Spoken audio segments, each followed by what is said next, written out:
देखिए, इस वक्त मसला चल रहा है एमसीडी में खासकर कर्मचारियों की वेतन को लेकर। इस सिलसिले में जो लोगों को तनख्वाहें नहीं मिल रही हैं, वेतन नहीं मिल पा रहा है, डॉक्टर हों, कर्मचारी हों, हर आदमी परेशान है। इससे जो है हमारे रिटायर्ड टीचर भी जो है नहीं बचे हुए। ऐसा जब आदमी नौकरी कर रहा होता है तो कहीं ना कहीं से किसी से उधार कर्ज लेकर काम कर लेता है, लेकिन जिस वक्त वो इस व्यवस्था में होता है कि रिटायर्ड हो चुका होता है तो रिटायर्ड के बाद उसके खर्चे भी बहुत हो जाते हैं, लेकिन कई महीनों से इनकी तनख्वाह नहीं है। हमारे पास प्रिंसिपल यूसुफ साहब मौजूद हैं जो रिटायर्ड हो चुके हैं, तकरीबन 2018 में रिटायर्ड हुए थे। अब हम इनसे जानते हैं कि इनको सैलरी मिली या नहीं मिली और इनका किस तरह से गुजारा चल रहा है। यूसुफ साहब। मैं आपके चैनल के माध्यम से लोगों को ये बताना चाहता हूँ, पिछले 4 महीने से एमसीडीज़ के जितने भी कर्मचारी हैं उनको तनख्वाह नहीं मिली, और जितने भी 24,000 के करीब पेंशन लेने वाले हैं उनको पिछले 7 महीने से पेंशन नहीं मिली है। इन्होंने 7 अक्टूबर 2020 को अप्रैल महीने की पेंशन दी थी, जो 6 महीने ड्यू होने के बाद दी थी।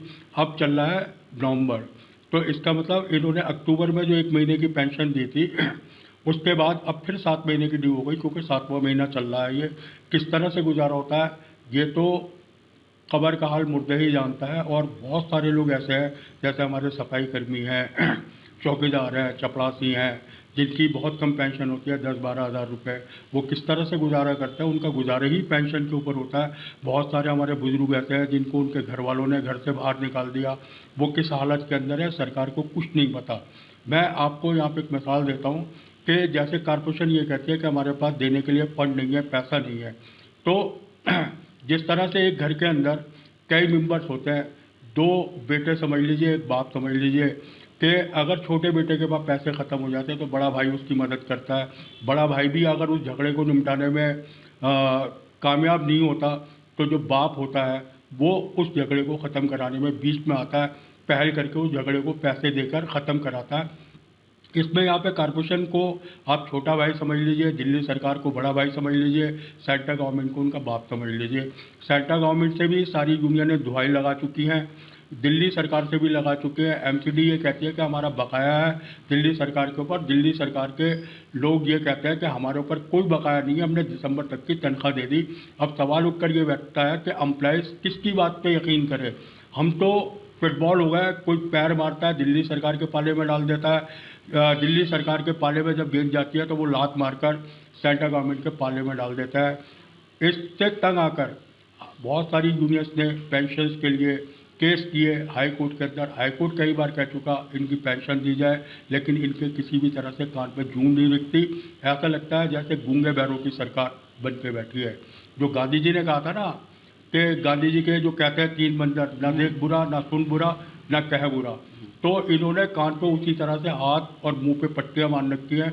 ना तो ये सुनने के लिए तैयार है, ना कुछ करने के लिए तैयार है। एम्प्लॉयज़ कितना परेशान है। कल 9 तारीख से पूरे एमसीडी के, दोनों एमसीडीज के ईस्ट और नॉर्थ एमसीडी के 1 लाख से ज़्यादा कर्मचारी काम बंद स्ट्राइक के ऊपर बैठा हुआ है। अच्छा मास्टर जी, मैं देखना जैसे आप रिटायर्ड हैं और इस टाइम में आदमी की बुजुर्गी भी, एज भी फैक्टर होता है, तो एज के साथ साथ जो आदमी के बीमारी भी असर करती है, तो ऐसे में एक कार्ड बनता था आपका जैसे मेडिकल कैशलेस, तो उसकी आपको कितनी सुविधा मिल रही है? नहीं, क्योंकि कोविड चल रहा है, कोविड के होते हुए ज़्यादातर हॉस्पिटल बंद हैं, तो उसकी सुविधा मिल रही है नहीं मिल रही, उस बारे में थोड़ा सा जानकारी दें। मैं 2018 अक्टूबर में रिटायर हुआ था। इसका तरीका ये होता है कि जो रिटायरमेंट के टाइम जो हमारी लास्ट बेसिक पे होती है उसके हिसाब से हमें नकद पैसा जमा करना होता है, जो मैंने तकरीबन, मैं अपनी मिसाल दे रहा हूँ, जो 52,000 रुपये मैंने जमा किए थे और मेरे बच्चों का कैशलेस कार्ड बना। लेकिन पिछले 3 साल से कोई भी हॉस्पिटल कैशलेस कार्ड का इस्तेमाल नहीं करने दे रहा, क्योंकि वो ये कहते हैं एमसीडी पे जो हमारा पिछला बकाया है वो जब मिलेगा जब हम आपका इलाज करेंगे। इसका मतलब ये है कि कर्मचारी जो रिटायर पर्सन है वो हर तरफ से मारा गया। या तो वो पहले अपनी जेब से पैसा खर्च करे, फिर वो फाइल बनाकर डिपार्टमेंट में भेजे, डिपार्टमेंट टालो, अपनी चप्पलें खिसे, उसके बाद अगर पैसा होगा तो पैसा मिल जाएगा। जैसे सपोज कर लीजिए मैं 1,000 रुपये खर्च करता हूँ, तो अगर हमारा डीएचओ या हमारा केमो ₹900 जमा पास करता है तो मुझे 900 ही रुपये मिलेंगे, और उसके लिए कितनी मुसीबत उठानी पड़ेगी इसका आप अंदाज़ा भी नहीं कर सकते। जब कैशलेस स्कीम का बेनिफिट नहीं मिल रहा तो ये 50,000 60,000 रुपये रिटायरमेंट के टाइम कार्ड बनाने के लिए जमा करते हैं। मैं एमसीडी से ये सवाल करना चाहता हूँ, वो कैशलेस कार्ड काय के लिए बना रहा है, ये पैसे लिए जा रहा है, जो लाखों रुपया करोड़ों रुपया इकट्ठा हुआ वो पैसा कहाँ जा रहा है? वो हॉस्पिटल्स को उससे पेमेंट क्यों नहीं करते? 2018 से अब तक सैकड़ों लोग रिटायर हुए होंगे, चाहे वो चौकीदार हो, चपरासी हो, प्रिंसिपल हो, टीचर हो, उनके सबके पैसे कहाँ गए? वो हॉस्पिटल वालों को उस पैसे से पेमेंट क्यों नहीं करते? क्योंकि वो पैसा तो एम्प्लॉयज़ कैश जमा करता है, उसी के बाद वो कार्ड बनता है। अच्छा, अब ये जो जैसे स्ट्राइक हुई है आपने बताया, तो इसमें स्ट्राइक में आप लोग जैसे टीचर्स हैं जो खासकर रिटायर्ड या और भी जो लोग हैं, तो वो क्या आगे इनका क्या कदम होगा उस बारे में थोड़ा सा बताएं। अभी जब तक कोई फैसला नहीं होता, जैसे इन्होंने पिछले दिनों में एक फैसला किया था जो बड़ा अजीबोगरीब फैसला था।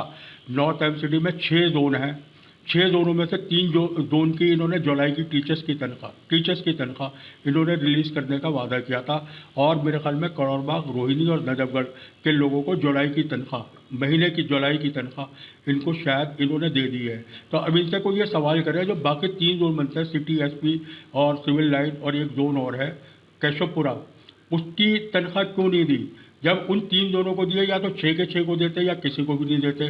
और पेंशन का हाल मैं आपको पहले बता चुका हूँ, 7 अक्टूबर को अप्रैल की पेंशन आई थी, उसके बाद कोई पेंशन नहीं आई। किस तरह से गुजारा कर रहा है किसी को इस बात का अंदाज़ा नहीं है। ये अपने आपस में बैठ के बात करते हैं। मैं आपको एक मिसाल दूँ कि तीनों मेयर अभी 6 दिन पहले केजरीवाल जी की कोठी पे धरने पे बैठे हुए थे, भूख हड़ताल पे, बकौल उनके के हम स्ट्राइक पे बैठे हुए हैं, और 2 घंटे के बाद इन्होंने डॉक्टर्स की सितंबर तक की तनख्वाह रिलीज़ कर दी। तो वो पैसा कहाँ से आ गया एकदम अचानक? दिल्ली सरकार ने तो पैसा नहीं दिया बकौल इनके, तो वो पैसा कहाँ से दे दिया? और फिर जुलाई की जो टीचर्स की तनख्वाह दी, वो तनख्वाह का पैसा कहाँ से आ गया? बड़ा अजीब व गरीब कन्फ्यूजन पैदा कर रखा है कि मतलब एम्प्लॉयज़ को इन्होंने चरखर बिन्नी की तरह घुमा रखा है। कोई सही तरह से जवाब देने के लिए तैयार नहीं है, चाहे टीचर्स हो, क्लास फोर्स हो, डॉक्टर्स हो, हमारे ऑफिसर्स हो बड़े बड़े, किसी को भी तनख्वाह नहीं मिल रही है। हर आदमी तनख्वाह से परेशान है। इसीलिए सबने 9 तारीख से जितने भी हमारे एम्प्लॉयज़ हैं, चाहे वो क्लास फोर्स हो, टीचर्स हो, प्रिंसिपल्स हो, हमारे अफसर हो, सब स्ट्राइक पर है। देखिए, ये थे हमारे साथ रिटायर्ड प्रिंसिपल यूसुफ साहब। इन्होंने बताया कि 9 तारीख से सब जो हैं क्लास फोर्थ और टीचर्स हों, जो भी एम्प्लॉयज़ जिन्हें सैलरी नहीं मिले, उन लोगों ने जो है स्ट्राइक शुरू कर दी है। और इनका भी जाहिर है कि रिटायर्ड होने के बाद आदमी को पैसे की ज़रूरत पड़ती है, पैसा नहीं मिलता तो खैर इस बात को भी अगर बर्दाश्त करें कि सैलरी अप्रैल से नहीं पहुँची अभी तक, ये अप्रैल से अब देख लीजिए नवंबर का महीना गया, जैसे तैसे ये कर रहे होंगे, किस तरह से कर रहे हैं ये तो ये जानते हैं। लेकिन एक जो मेडिकल फैसिलिटीज़ होती है, जो कैशलेस कार्ड दिया जाता है, पैसे पहले एडवांस जमा कर लिए जाते हैं, कितने लोग रिटायर होते होंगे, उनका कितना पैसा चला जाता होगा, और एमसीडी ने उनका पैसा भी नहीं दिया। और वो भी जो है कहते हैं कोरोना की वजह से ये नहीं हो रहा, हॉस्पिटल बंद है, तो उस पैसे का आखिर क्या हुआ? उस पैसे से अब इनको अगर मात्र 500 रुपये या 900 रुपये या 1000 रुपये की भी दवाई, तो पहले वो दवाई लें, वहाँ जमा करें, फिर फाइल बनाएं, फिर अपने डिपार्टमेंट में ना जितना देंगे उतना ही वहाँ से मिलेगा। बहुत सारे ऐसे सवाल हैं जिसका जवाब अभी देना सरकार को बाकी है, चाहे वो कॉरपोरेशन हो, सेंटर हो या स्टेट हो, कोई भी हो।